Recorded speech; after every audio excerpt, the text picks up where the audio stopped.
यह 21 बातें जो हर पूजा पाठ करने वाले व्यक्ति को जरूर पता होनी चाहिए। दोस्तों, इन नियमों का पालन करते हुए पूजा करने पर श्रेष्ठ फल प्राप्त होते हैं।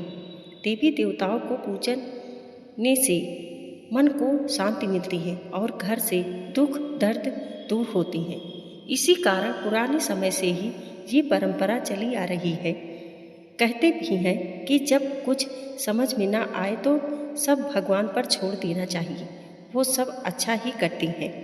इसलिए जिन घरों में हर रोज पूजा की जाती है वहाँ का वातावरण सकारात्मक और पवित्र रहता है।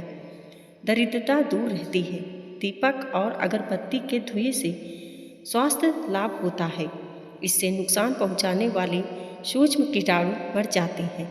शास्त्रों के अनुसार पूजन के लिए कई आवश्यक नियम बताए गए हैं। इन नियमों का पालन करते हुए पूजा करने पर श्रेष्ठ फल प्राप्त होते हैं।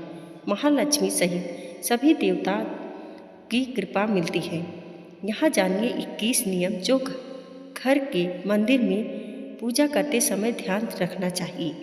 1. किसी भी भगवान के पूजन में उनका आवाहन आमंत्रित करना, ध्यान करना, आसन देना, स्नान करवाना, धूप दीप जलाना, अक्षत कुमकुम चंदन फूल प्रसाद आदि अनिवार्य रूप से होना चाहिए। 2. पूजन में पान का पत्ता भी रखना चाहिए। ध्यान रखें, पान के पत्ते के साथ इलायची, लौंग, गुलकंद आदि भी चढ़ाना चाहिए। पूरा बना हुआ पान चढ़ाएंगे तो श्रेष्ठ होगा। 3. देवी देवताओं को हार फूल पत्तियां आदि अर्पित करने से पहले एक बार साफ पानी से अवश्य धो लेना चाहिए। 4. सभी प्रकार की पूजा में चावल विशेष रूप से चढ़ाए जाते हैं। पूजन के लिए ऐसे चावल का प्रयोग करना चाहिए जो अखंडित हो यानी टूटे हुए ना हो।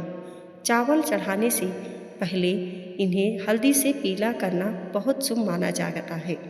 इसके लिए थोड़े से पानी में हल्दी घोल लें और उस घोल के चावल में डुबोकर पीला किया जा सकता है। 5. पूजन कर्म में इस बात का विशेष ध्यान रखें कि पूजा के बीच में दीपक बुझना नहीं चाहिए। ऐसा करने पर पूजा का पूर्ण फल प्राप्त नहीं हो पाता है। 6. भगवान विष्णु को प्रसन्न करने के लिए पीले रंग का रेशमी कपड़ा चढ़ाना चाहिए। माता दुर्गा, सूर्यदेव व श्री गणेश को प्रसन्न करने के लिए लाल रंग का, भगवान शिव को प्रसन्न करने के लिए सफ़ेद वस्त्र अर्पित करना चाहिए। 7. किसी भी प्रकार के पूजन में कुल देवता, कुल देवी, घर के वास्तु देवता, ग्राम देवता आदि का ध्यान करना भी आवश्यक है। इन सभी का पूजन भी करना चाहिए। 8.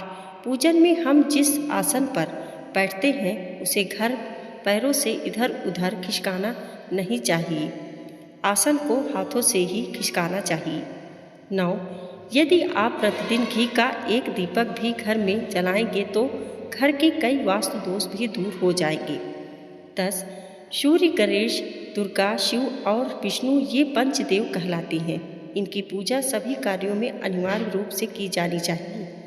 प्रतिदिन पूजन करते समय इन पंचदेव का ध्यान करना चाहिए। इससे लक्ष्मी कृपा और समृद्धि प्राप्त होती है। 11. तुलसी के पत्तों को 11 दिनों तक बासी नहीं माना जाता है। इसकी पत्तियों पर हर रोज जल छिड़ककर पुनः भगवान को अर्पित किया जा सकता है। 12.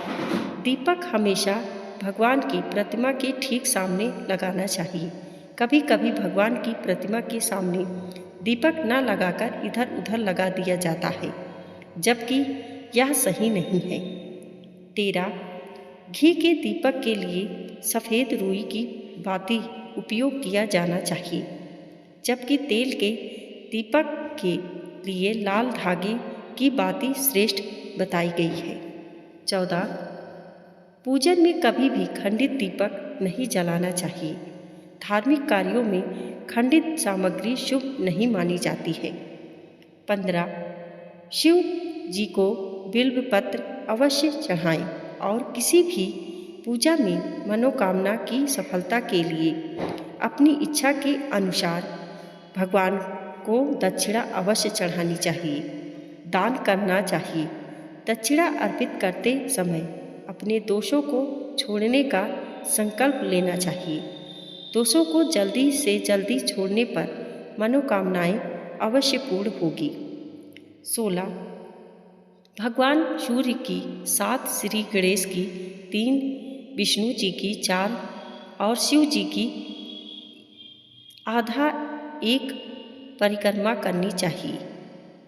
17 घर में या मंदिर में जब कोई भी विशेष पूजा करे तो अपने इष्ट देव के साथ ही स्वास्तिक, कलश, नवग्रह देवता, पंच लोकपान, षोडश मातृका, सप्त मातृका का पूजन भी अनिवार्य रूप से किया जाना चाहिए।